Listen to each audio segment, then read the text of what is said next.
Welcome to Hart County Public Library Outreach Virtual Storytime. We are so glad that you could join us. A Boat Ride with Lillian Two Blossom by Patricia Pollacco. One day, as William fished, Mabel played along the shore of Pollacco Pond. In the softness of a summer afternoon, the katydids were buzzing and the fish were leaping. "Will," Mabel asked, "what makes it rain?" "I don't know, Sparky," Will answered. "Make sure Banana Joe doesn't wander too far off." Sparky was Mabel's nickname, and Banana Joe was their goat that went everywhere with them. Mabel picked some buttercups.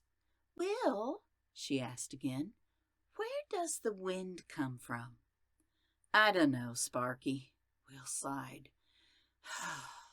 Fishing took quiet. Mabel held the buttercup under her own chin to see if she liked butter. "Will, why does the sun cross the sky?" Will didn't answer. "Who brings the night? How come the moon looks so cold?" Will jerked up his line. I don't know, Sparky." There was a rustling in the bushes just behind Dead Man's Tree. "I can tell you the answers to those questions," a husky voice called out. It was Lillian Two Blossom, an old Indian lady who lived in the woods. She looked ancient and a little mussed up. Folks said they didn't know where she came from or where she went, but she liked to fish at Pollacco Pond. "Take me out in the boat and I'll tell you." Mabel and Banana Joe climbed into the boat and Will rowed. "Faster, boy, faster," Lillian Two Blossom said in a raspy whisper. "We have to get to the center of the pond before it'll happen." Will rowed faster and faster, as fast as he could. What was going to happen, Mabel wondered.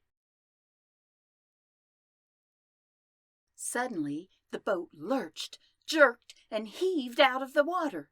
Will dropped the oars and lost his balance. Banana Joe squealed, and Mabel tried to hang on. Then they all saw Lillian's face. She was young again. Lillian pointed. "You see the great spirit fish thrash about in the heavens? That's what makes it rain, little ones," Lillian said. Her voice was soft and soothing. Droplets of water sprinkled on Will and Mabel. "It feels like rain," Will whispered.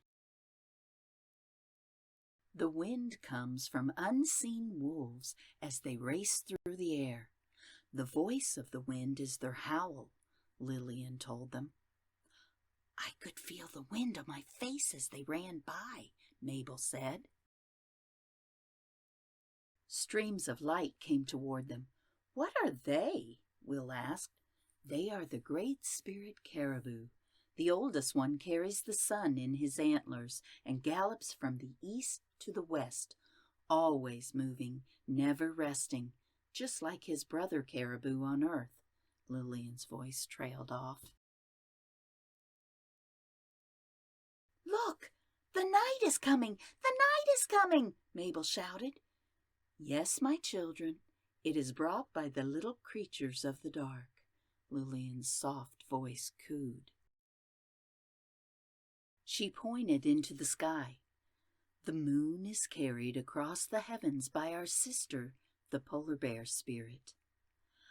"That's why the moon looks so cold," Mabel said softly as they drifted by. Mabel and Will felt dreamy with drifting. Then suddenly, the bow of the boat turned downward. "We're falling!" Will shouted. "I know!" Lillian shouted back. "Don't be afraid!" Faster and faster the boat fell through bands of color, light, wind, and mist.